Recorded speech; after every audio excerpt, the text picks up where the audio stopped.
A Dutch soldier drags a man out of a burning hut on a volcanic island most Europeans couldn't have found on a map. The man doesn't fight back. There's nowhere left to run. He's an Orang Kaya, one of the local leaders of the Banda Islands, and behind him, a village that has sold nutmeg to the Portuguese, the English, the Javanese, the Chinese, and the Gujarati for as long as anyone alive can remember, is burning down so it never sells nutmeg to anyone but the Dutch again. The year is 1621.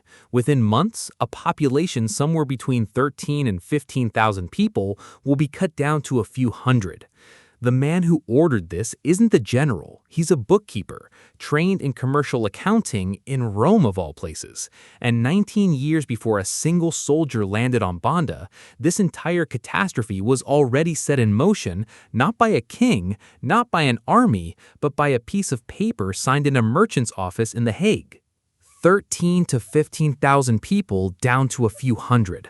We're going to come back to it, and by the time we do, you'll understand exactly how a company, not a country, a company ended up capable of doing that. Here's what most people know about the Dutch East India Company, if they know anything at all. Ships, spices, a logo stamped on old maps, maybe something vague about tulip mania mixed in with it. A trading company. But that word, trading company, is doing an enormous amount of hiding. Calling the VOC a trading company is like calling a nuclear reactor a kettle. It boils water, that's technically true. It's also missing the entire point. What got chartered on the 20th of March 1602 in a room full of Dutch merchants was something that had never existed on the planet, an organization built to outlive every single person who put money into it, funded by ordinary citizens instead of a king's treasury, and handed the legal right to wage actual war. Before this company ever fired a cannon at Portugal, before it founded a city, before it wiped out an island's population to protect a spice monopoly, it had to invent the stock market first. One would expect the company this dangerous to start with soldiers. It didn't. It started with paperwork, arguments, and 6 separate Dutch trading companies all racing each other to Asia, all bidding against each other for the exact same cargoes of pepper and cloves, which was fantastic news for Asian sellers and a slow financial bleed for every Dutch merchant involved. For years, Dutch ships had been leaving from different ports, chasing the same warehouses, driving up the price of the very goods they were supposed to be buying cheap purely by competing against their own countrymen. Spain, meanwhile, controlled Portugal through the Iberian Union, and Spain was already locked in a war against the Dutch Republic that had been dragging on for decades. Every guilder a Dutch merchant lost to another Dutch merchant was in effect a gift to the enemy. Statesmen like Johan van Oldenbarnevelt understood the math. A handful of squabbling Dutch merchants had no real chance against one unified Portuguese trade empire that had held these waters for a century. So the States General of the Dutch Republic did something no government had really attempted before. They didn't build the empire themselves. They built a company, gave it a monopoly, gave it legal powers that belonged to a state, and let private citizens pay the entire bill for it.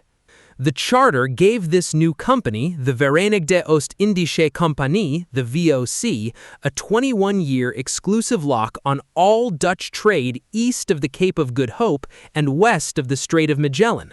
No Dutch merchant could touch that trade legally without the VOC's permission, and unlike every trading partnership that came before it, this one wasn't built to dissolve after a single voyage. It was built to last decades. It could own warehouses, keep fleets, plan a decade ahead even if none of the people planning it lived to see the end of it.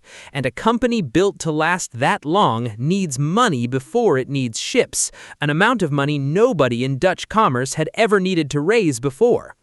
6 regional chambers ran the operation: Amsterdam, Zeeland at Middelburg, Delft, Rotterdam, Hoorn, and Enkhuizen. The same 6 companies that had spent years competing against each other now merged into one structure.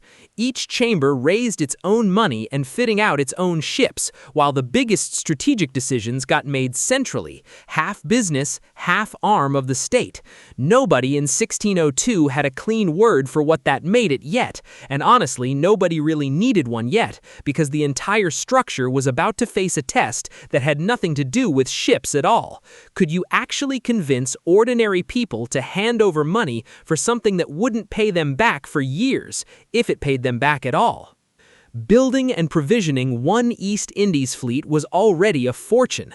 The VOC needed several fleets running at once, plus warehouses on the far side of the planet, plus years of operating costs before anyone could be sure any of it would work.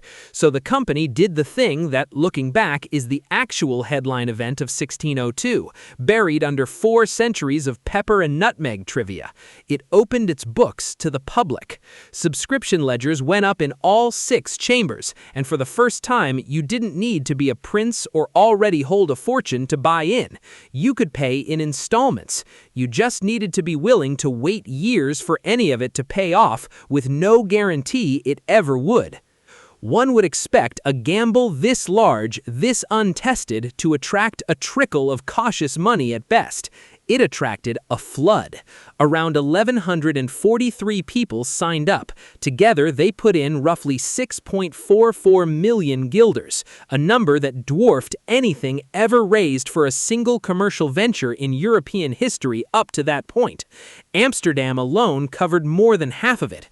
This is generally regarded as the world's first large-scale public share offering, the ancestor of every stock offering that came after it, though smaller joint investments had existed here and there before. What made this one different wasn't just the size of the number, it's what the people signing the ledger were actually agreeing to buy. 1,143 separate people, most of whom would never see a nutmeg tree, never meet a company director, never set foot on a VOC ship, handing over money they might not see returned for years, on the strength of a charter and a promise written on paper. That's not a merchant venture anymore. That's a bet on an institution that doesn't exist yet, made by people who will mostly never live to find out whether they bet correctly. And the identity of the people making that bet turns out to be one of the stranger parts of this whole story. You'd assume the people lining up to buy shares in 1602 were all wealthy merchants looking to get richer off a spice monopoly.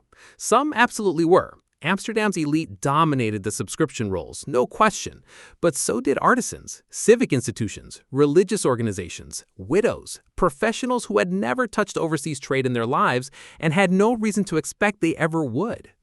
Dutch law at the time let women, especially widows and unmarried women who held property independently, own assets and sign contracts in their own name.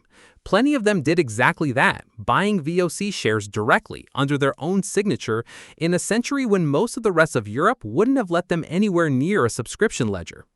Merchant families used the company to protect and grow an inheritance across generations.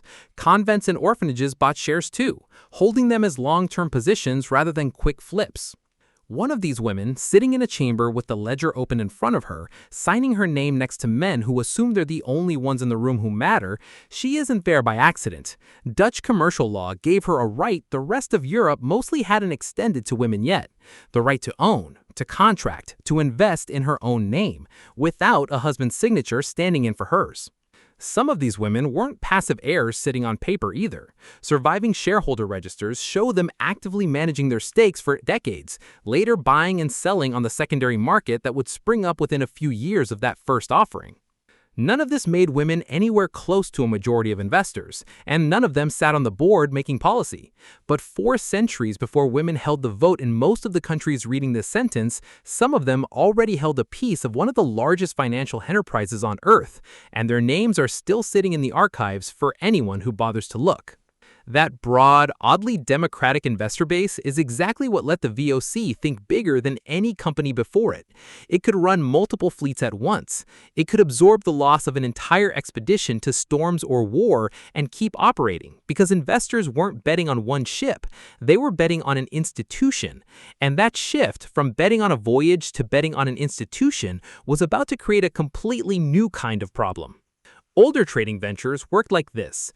Pool money, send ships, split whatever comes back, dissolve the partnership, start over from zero the next season.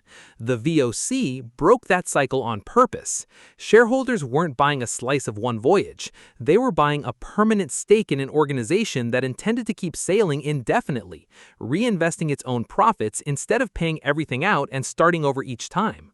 Before the VOC, invest in a voyage, take the payout, walk away. After the VOC, own a piece of something that keeps growing whether you're watching it or not, which sounds great on paper. It also creates a brand new problem almost immediately, one you already know the answer to because you've probably owned a share of stock at some point in your own life. What happens when an investor wants their money back before the company decides to hand out a dividend? They sell, somebody else buys, and just like that, quietly, informally, without any government sitting down to design it on purpose, the VOC accidentally invented the modern stock market. At first, these were just handshake deals between merchants who happened to know each other. Contracts written out at hand, no exchange building, no ticker, nothing you'd recognize as a market if you walked past it on the street.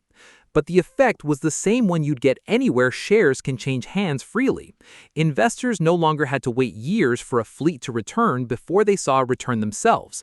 They could sell to someone who believed the company's prospects had improved.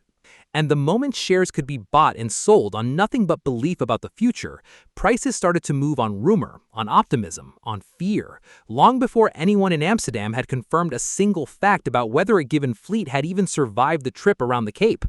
By 1603, Amsterdam had become the most sophisticated financial city in Europe, and a brand new profession had appeared to service it, the share broker, whose entire job was matching buyers to sellers of VOC stock. There was no ticker tape, no screen, nothing electronic at all. Prices moved by conversation, by handwritten notices, by whoever had heard the freshest gossip from the docks that morning. Merchants gathered to trade information as much as shares, storm reports, naval skirmishes, a rumor that a fleet carrying Nutmeg had cleared the Cape safely. News from Asia could take the better part of a year to arrive, which meant that for months at a stretch, prices in Amsterdam were being set almost entirely by rumor rather than fact. A ship could already be sunk, its cargo already lost, its captain already dead, and merchants in Amsterdam would spend months trading shares on the assumption that everything was still fine, because the only information available to them was a year old by the time it reached the docks. Every scrap of gossip, a sighting off the Cape, a rumor of a Portuguese fleet on the move, a whisper that a chamber director looked worried at dinner, became in that information vacuum something worth real money to somebody. Long before London or Wall Street existed as financial centers, Amsterdam had already become the world's marketplace for corporate ownership, built on exactly this: conversation, rumor, and the very human impulse to bet on something you can't yet confirm one way or the other. None of this would have mattered, though, if the company couldn't actually get spices out of Asia and past Portugal to sell them. Money bought ambition. It didn't buy the ocean. And in 1606, that gap between financial confidence and physical reality was about to close, for the first time, with real ships full of real cargo finally sailing back into Amsterdam harbor. In 1606, the first fleets loaded with pepper, cloves, nutmeg, mace, silk, and porcelain finally made it home, and the company announced its first dividend. Investors who had subscribed in 1602 and then waited 4 full years, not knowing whether any of it would actually work, finally got paid. Strangely enough, some of that payout came in spices instead of cash, since a sack of pepper could be as much as coin and was, at times, easier to hand out than actual guilders. The message landed exactly the way it needed to. The permanent capital model worked. Confidence surged through Amsterdam. Merchants talked profits over drinks, on the docks, at the exchange. And owning VOC stock became a kind of social credential in its own right, a marker that you were the sort of person who'd been in on something big early. You'd expect that confidence to simply mean more people buying shares to hold and collect dividends. For some, that's exactly what it meant. But here's the quiet shift buried inside that surge of confidence. Some of the people buying weren't interested in dividends at all. They just wanted to buy low and sell higher later. Investing in the company's actual future had just become, for a growing number of people, indistinguishable from betting on other investors' behavior. By 1607, that instinct had a name and a crowd of practitioners. A new type of trader started showing up around Amsterdam's exchange, people with no interest whatsoever in nutmeg or trade routes, only in price. A report that a fleet had rounded the Cape safely could send optimism through the market. A rumor of a Portuguese attack could crash it just as fast. For maybe the first documented time in history, people were making real money without producing a single good or hauling a single crate, just by trading pieces of paper back and forth. Some traders held shares for days at a time. Others borrowed money to buy more stock than they could otherwise afford, betting the price would keep climbing before the debt came due. Naturally, this attracted people willing to spread false rumors on purpose, because in a market this dependent on slow, unreliable news from the other side of the planet, a well-timed lie was worth almost as much as a real cargo of clothes. By 1608, the market had gotten genuinely inventive about all of this. Traders were signing forward contracts, agreements today to buy or sell shares later at a price fixed in advance. Some deals looked almost like modern options, paying for the right to complete a future transaction without being obligated to follow through. Others borrowed shares specifically to sell them immediately, hoping to buy them back cheaper down the line before returning them to their owner. None of it came from a government regulator sitting down to design a financial system on purpose. It came from merchants experimenting, the way merchants always do, looking for any edge they could find. Some critics said the whole thing had started to resemble gambling dressed up in respectable clothing. Defenders said active trading made the market more efficient for everybody involved. It's worth sitting with that argument for a second, because it's essentially the same argument people are still having about financial markets 400 years later, almost word for word. And in 1609, that argument stopped being theoretical and turned into an actual crisis because one man decided to test the system's limits on purpose. Isaac Lemaire had been one of the VOC's original investors back in 1602, a wealthy Amsterdam merchant who'd helped finance the company from day one. By 1609, he'd become one of its loudest critics, convinced the directors had grown too powerful and too unaccountable to the shareholders who'd actually funded them in the first place. When Lemaire couldn't change company policy from the inside, he tried something else entirely. He reportedly sold VOC shares he didn't even own yet, betting the price would fall so he could buy them back cheap and pocket the difference between the two prices. Historians generally treat this as one of the earliest large-scale documented short-selling campaigns on record anywhere in the world. Company directors were furious, accusing speculators of deliberately undermining public confidence in the VOC purely to line their own pockets off the panic they'd caused. You'd expect the government to treat this as a private feud between rich men and stay out of it. It didn't. The Dutch government stepped in that same year, restricting certain forms of short selling and speculative manipulation, worried that traders profiting from falling prices had every incentive to spread false rumors about fleets, wars, or company finances. Rumors that, again, could circulate for months before anyone in Amsterdam had a way to check them against reality.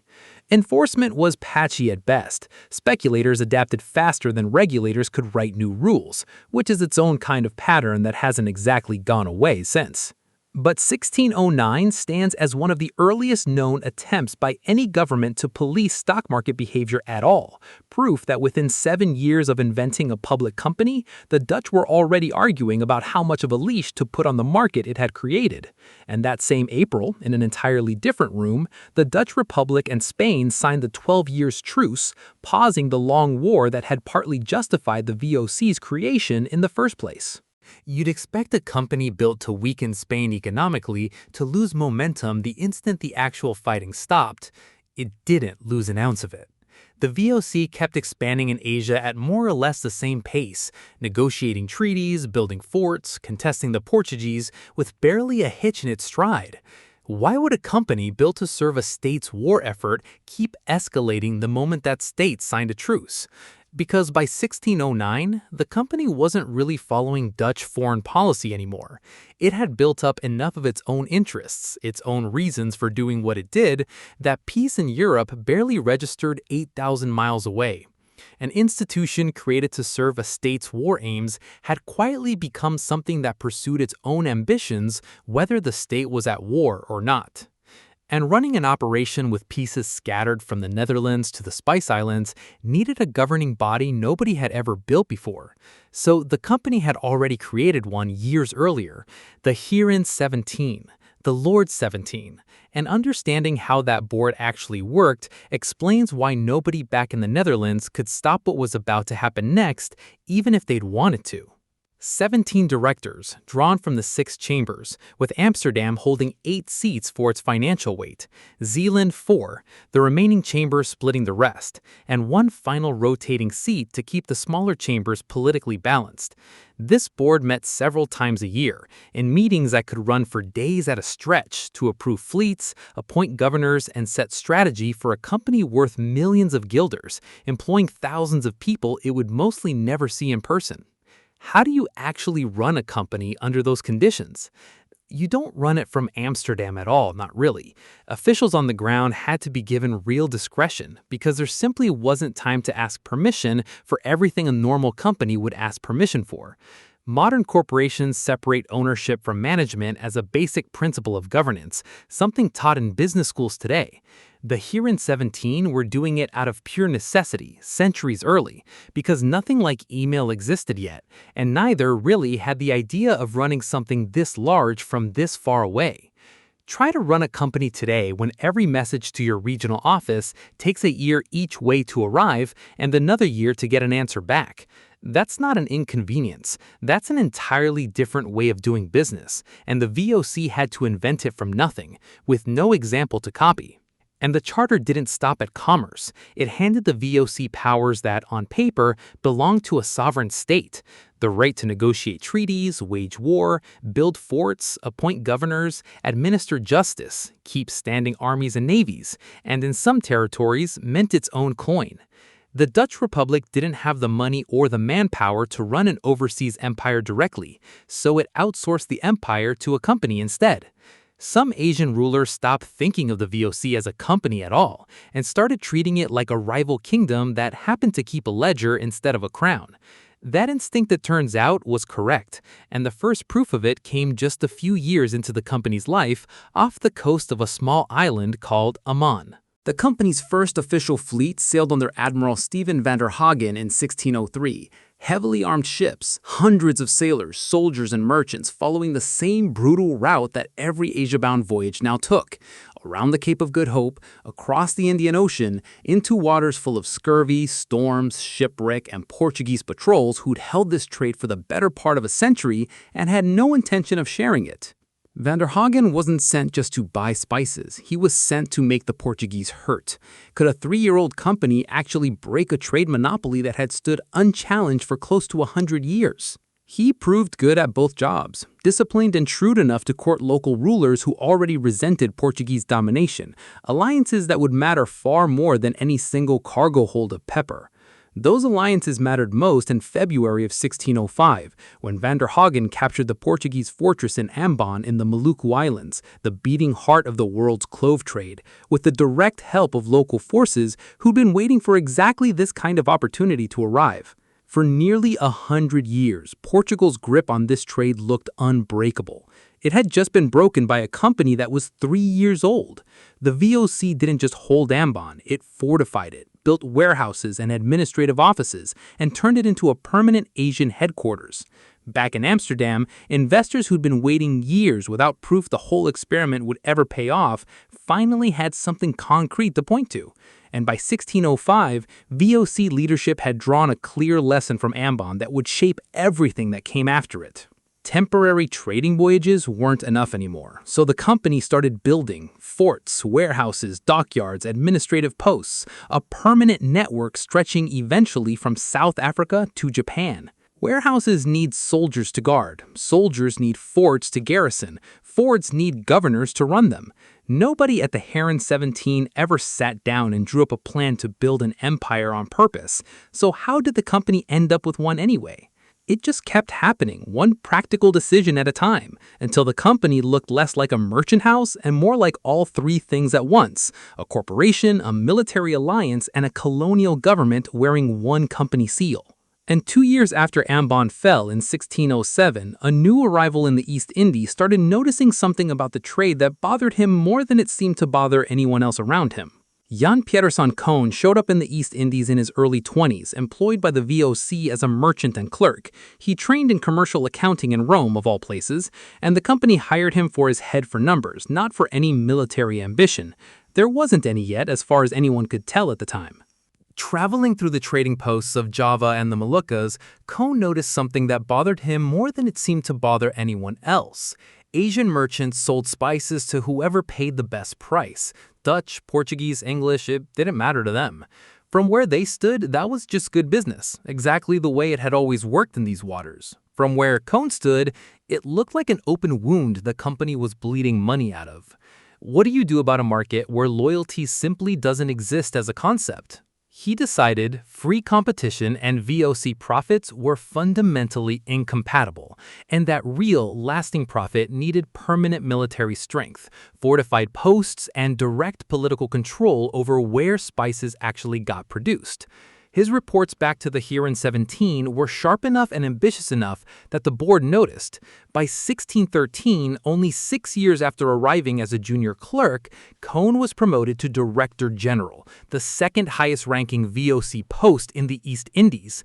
He now oversaw commercial operations across the entire archipelago: prices, shipping schedules, inventories, diplomacy. But his reports kept drifting further from bookkeeping and further into something closer to military doctrine. Between 1614 and 1617, that conviction crystallized into the sentence that would define the rest of this story. In letter after letter to the Huron 17, Coen made his case, and eventually distilled it down to one line that has survived in company correspondence ever since. Trade cannot be maintained without war, nor war without trade. Not every director agreed. Some thought war was too expensive and too risky. Others worried that violence would poison relationships with Asian trading partners the company still needed badly. But Coen's argument kept winning ground for the simplest reason in business: it promised bigger profits. Slowly, without anyone declaring it company policy in so many words, the VOC began treating military force less like an emergency measure and more like a routine cost of doing business, a line item, not an exception. What happens once a company's leadership decides that violence is simply a cheaper tool than negotiation? By 1617, Coen had a new obsession. The company's scattered network of posts, spread across Bantam and Namond and half a dozen other ports, was inefficient. Ships traveled enormous distances between them. Coordination was slow. He wanted one permanent headquarters: warehouses, offices, courts, docks, defenses, all in a single city that answered to nobody but the VOC. Java sat close to the major trade routes linking the Indian Ocean, the South China Sea, and the Spice Islands, and Coen's eye landed on a small port controlled by the Sultanate of Banten, Jayakarta. English merchants already operated there. Coen didn't see that as a complication to work around. He saw it as a problem to be solved. In 1618, the Huron 17 made him Governor General, the single highest-ranking VOC official in all of Asia, with military commanders, merchants, and colonial officials now under his direct authority. Communication with the Netherlands still took months each way, so in practice, Coen ran Asia largely as he saw fit, and what he saw fit to do, almost immediately, was push forward with Jayakarta. Jayakarta by 1618 had become one of the most important port cities in Southeast Asia, technically under the Sultanate of Banten, but with enough autonomy to host a genuinely international trading community. Merchants from China, India, Arabia, Japan, and Europe all doing business in the same harbor. The Dutch had a post there, so did the English East India Company, and local rulers liked it that way. Two competing European buyers meant better prices, and neither one holding all the leverage. Coen hated that arrangement on principle. Coexistence with the English and dependence on a local ruler's goodwill made the company vulnerable, and vulnerability to Coen was simply unacceptable. So what does a man who has just written "Trade cannot be maintained without war" do when he's finally in a position to prove it? Tensions rose, small clashes broke out around the Dutch fort, negotiations collapsed into open hostility, and the Dutch found themselves increasingly boxed in. Diplomacy, as far as Coen was concerned, had already failed. If the company wanted a headquarters it actually controlled, it would have to take one by force. So he left. Late in 1618, Coen sailed off to gather reinforcements, convinced the local VOC garrison was too weak on its own to win a fight against Jayakarta and its allies. He came back in May of 1619 with a real invasion fleet, heavily armed ships, hundreds of professional soldiers, heavy cannon, and found the situation had only gotten worse in his absence.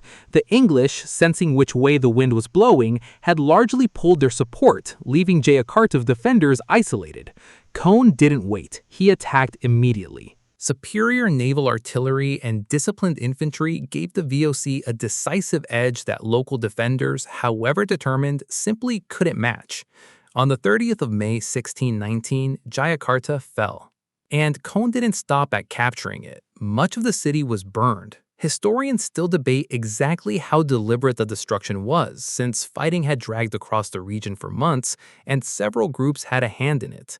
What was Coen actually trying to accomplish by torching a city he'd just spent months fighting to take? The broad picture isn't in dispute, whatever the exact details were.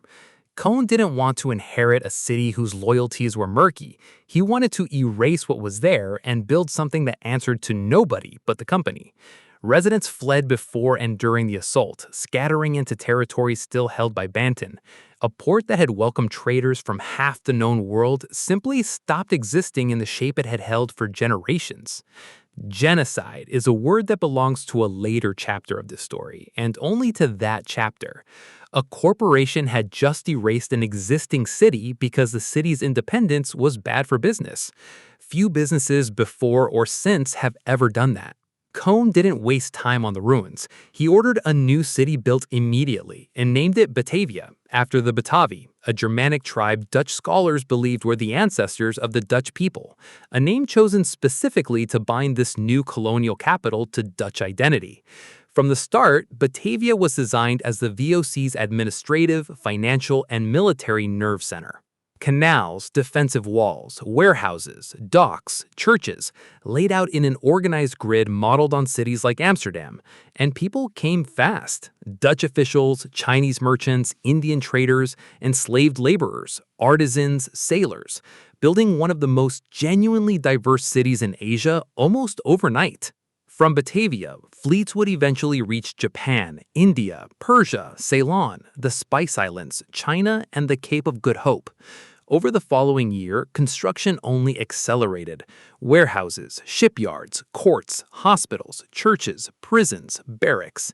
A company had built from nothing all the infrastructure of a state, using thousands of workers that included enslaved people brought in from across Asia. By 1620, the VOC held something no company had ever held before, a permanent capital of its own, a colonial government, a fortified naval base, courts, administrators. But one obstacle still stood in the way of complete dominance. A tiny cluster of volcanic islands where a single spice grew, and nowhere else on the planet. The Banda Islands were the world's only meaningful source of nutmeg and mace, spices so valuable in Europe that a single sack could, at times, be worth more than its weight in gold. Believed to preserve food, treat disease, even ward off plague. Banda had no king. It was governed by local leaders called the Orang Kaya, and for generations, Bandanese merchants had done exactly what merchants everywhere do, sold to whoever paid best. Portuguese, English, Javanese, Gujarati, Chinese, Dutch. It made no difference to them. Some agreements got signed under pressure and then quietly ignored the moment an English ship offered a better price, which, from the Bandanese side, was just business as usual, continuing exactly as it always had.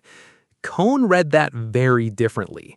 Every nutmeg sold to a rival, in his accounting, was profit stolen from the company and a direct threat to its future.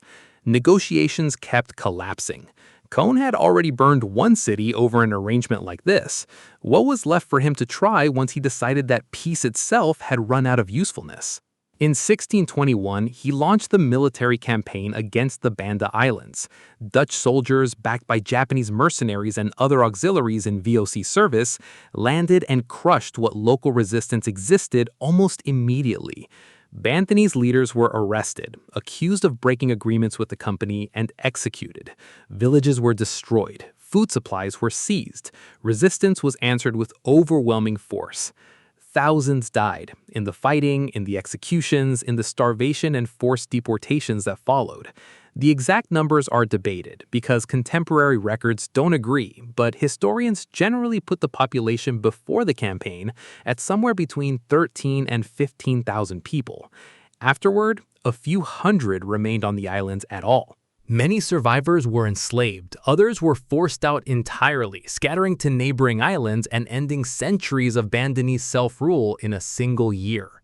Coen believed he'd achieved exactly what he set out to achieve. Without an independent Bandanese population left to negotiate with, the company could now organize nutmeg production purely around its own interests, with nobody left to say no. Modern historians increasingly describe what happened on Banda using the word genocide because of the deliberateness of the destruction and the scale of the replacement of one people with another. That terminology is still debated in parts of the historical literature. The scale of the violence itself is not. A company, a spice, a population erased to secure a monopoly on it. With the Bandanese gone, the VOC faced an almost mechanical problem. The people who actually knew how to grow and harvest nutmeg were dead, deported, or scattered. So the company built something new on the ruins, a plantation economy divided into estates called perken, leased out to Dutch settlers known as perkeneers, who were required to sell every harvest to the VOC at prices the company fixed. Since too few Bandanese remained to work the land, the company imported thousands of enslaved people from across Asia, Java, Sulawesi, India, and beyond, and enslaved labor became the literal foundation of the new nutmeg economy. Smuggling was punished severely, inspections were constant, and it worked in the coldest possible sense of that word. By controlling every stage from the tree to the European warehouse, the VOC turned Banda into one of the most profitable and most brutally engineered colonial economies anywhere on Earth. The English East India Company hadn't forgotten any of this. In 1623, the long-simmering rivalry between the two corporations boiled over one more time, at the Dutch fortress on Amboina, the same Ambon that Van der Hagen had captured back in 1605. VOC officials claimed they'd uncovered a plot, English merchants, Japanese mercenaries, and others allegedly conspiring to seize the fort and kill its garrison. Was there ever a real conspiracy at all, or was this something else entirely? The accused were interrogated, several after water torture, legal under Dutch procedure at the time and recognized today, plainly, as torture. And based on those confessions, 10 English employees, along with Japanese mercenaries and others, were convicted and executed. The English rejected the verdict outright, insisting the confessions had been forced out of innocent men and the entire conspiracy invented or wildly exaggerated. Back in England, the Amboina Massacre became a political weapon, printed and reprinted in pamphlets for decades, feeding anti-Dutch sentiment that would eventually help drag the two nations into open war. Historians still argue whether a real plot existed at all. What isn't in dispute is that the two largest corporations on the planet had stopped competing with prices and started accusing each other of treason and executing each other's employees over it. And by 1623, 21 years almost to the month after that first charter was signed, the VOC had become something the world had genuinely never seen before. From Batavia, it governed overseas territory. It appointed governors, negotiated treaties with Asian rulers as if it were a state itself, kept standing armies and fleets, ran its own courts, collected taxes, and enforced its monopolies with soldiers when persuasion wasn't enough. Its trade network stretched from the Cape of Good Hope to Japan. Hundreds of ships flew its flag. Thousands of employees served it as merchants, soldiers, sailors, clerks, and administrators, scattered across a stretch of the planet no single company had ever operated across before. And back in Amsterdam, none of it would have been possible without the ordinary investors, merchants, widows, artisans, orphanages, who had bought into an unproven experiment 2 decades earlier, and in doing so, invented the modern stock market almost as an afterthought. A private corporation with shareholders in Europe, soldiers in Asia, a capital city of its own, and powers that, in practice, rivaled a king's. Nothing like it had existed before 1602. Plenty would try to copy it after. You'd assume this story ends here, at the height of the company's power, 21 years almost to the month after that first charter was signed. It doesn't. 1623 wasn't the end of the story. It was the halfway point. Over the next 5 decades, the VOC would push further still into Japan, Taiwan, Ceylon, Malacca, Formosa, becoming by most measures the richest and most powerful company the world had ever produced. And here's where it gets genuinely strange. Almost every method that got the VOC there would turn out to be exactly what, decades later, brought the whole thing down. The monopolies enforced at gunpoint, the debt-fueled speculation running wild through Amsterdam's exchange, the sprawling territory it could barely govern from 8,000 miles away with a year-long delay on every single letter in either direction. Every one of those tools built the empire. Every one of those tools was also, quietly, a fuse.